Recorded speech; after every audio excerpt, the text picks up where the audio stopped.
Reflecting surface are spherical, ठीक है, गोलाकार हो जिसका रिफ्लेक्टिंग सरफेस, उसको बोलते हैं स्फेरिकल मिरर। समझे यहाँ तक?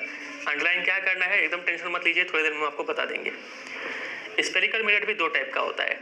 ऐसा स्फेरिकल मिरर जिसका रिफ्लेक्टिंग सरफेस अंदर की तरफ मुड़ा हुआ हो उसको बोलते हैं कॉनकेव मिरर, और ऐसा स्फेरिकल मिरर जिसका रिफ्लेक्टिंग सरफेस बाहर की तरफ मुड़ा हुआ हो उसको बोलते हैं कॉन्वेक्स मिरर। फॉर एग्जाम्पल इस डायग्राम में देखिए आप, अगर आप यहाँ पे खड़ा होकर अपना चेहरा देखेंगे ना तो ये आईना है, ठीक है, तो आपको यहाँ पे चेहरा दिखेगा, मतलब अंदर की तरफ अगर मुड़ा हुआ है तो वो कॉनकेव मिरर कहलाता है, और ये ऐसा मिरर है जो बाहर की तरफ से मुड़ा हुआ है, आपको यहाँ पे खड़ा होकर अपना चेहरा देखना होगा, इसको बोलते हैं कॉन्वेक्स मिरर। बातें क्या समझ रहे हैं? इसको हम लोग डायग्राम कैसे बनाते हैं, हम लोग हमेशा ऐसे एक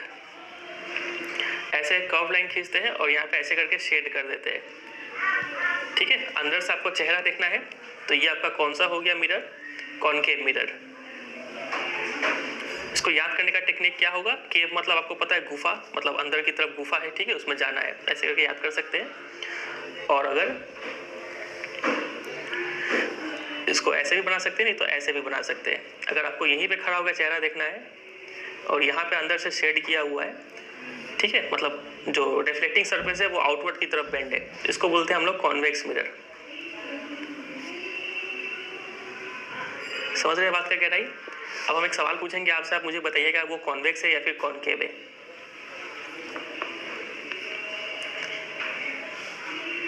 ये पेन अटक रहा है, कोई बात नहीं, आप मुझे ये बताइए ये कॉनकेव मिरर है कि कॉन्वेक्स है।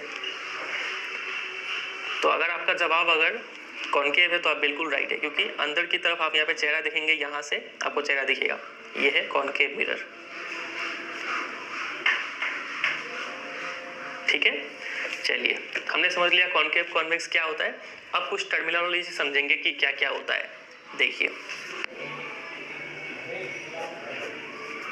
सबसे पहला पॉइंट है पोल। पोल क्या होता है, तो फिलहाल आप कॉनकेव में ही ज़्यादा काम करते हैं हम लोग। मान लीजिए ये कॉनकेव मिरर है और यहाँ से ये शेड किया हुआ है, तो इसका जो सेंटर है ना, इस सेंटर पॉइंट को बोलते हैं पोल, और इसको कैपिटल पी से डिनोट करते हैं, ठीक है, इतना समझे।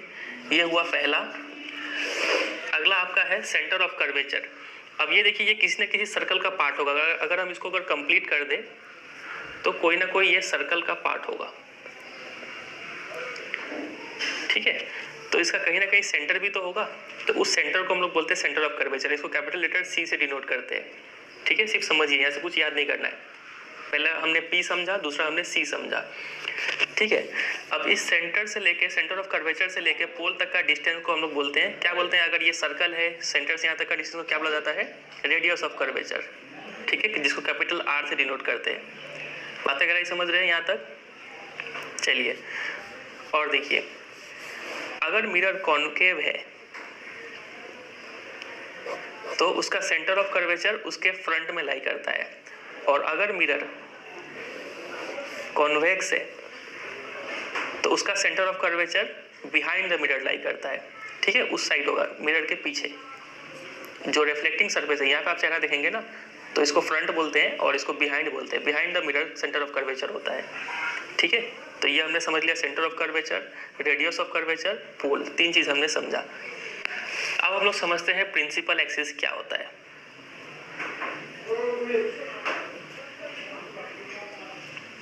ठीक है, प्रिंसिपल एक्सिस। तो मान लीजिए ये है आपका कौन सा मिरर, बोलिए, कॉनकेव मिरर। तो जैसे ही मिरर बनाएंगे यहाँ पे क्या दे देंगे, बोलिए P, और यहाँ पे कहीं पे होगा सेंटर ऑफ कर्वेचर, इतना समझे। और इस डिस्टेंस को बोलते हैं radius of curvature, capital R से डिनोट करते हैं, सेंटर ऑफ कर्वेचर को कैपिटल C से डिनोट करते हैं।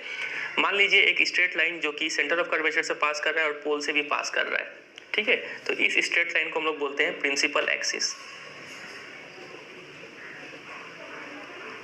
बातें अगर समझ रहे हैं तो अभी तक हमने क्या क्या समझा। सबसे पहले पोल समझा जो इस मिरर का सेंटर है, फिर सेंटर ऑफ कर्वेचर समझा क्या होता है ये, फिर रेडियस ऑफ कर्वेचर समझा, ये दोनों के बीच के डिस्टेंस को बोलते हैं radius of curvature. Concave mirror में सेंटर ऑफ कर्वेचर लाई करता है in front of the mirror, convex mirror में सेंटर ऑफ कर्वेचर लाई करता है बिहाइंड द मिरर, ठीक है। प्रिंसिपल एक्सिस क्या है, इज एन एनी लाइन, कोई इमेजिनरी लाइन है जो पास करता है through the centre of curvature and the pole, इतना समझे। चलिए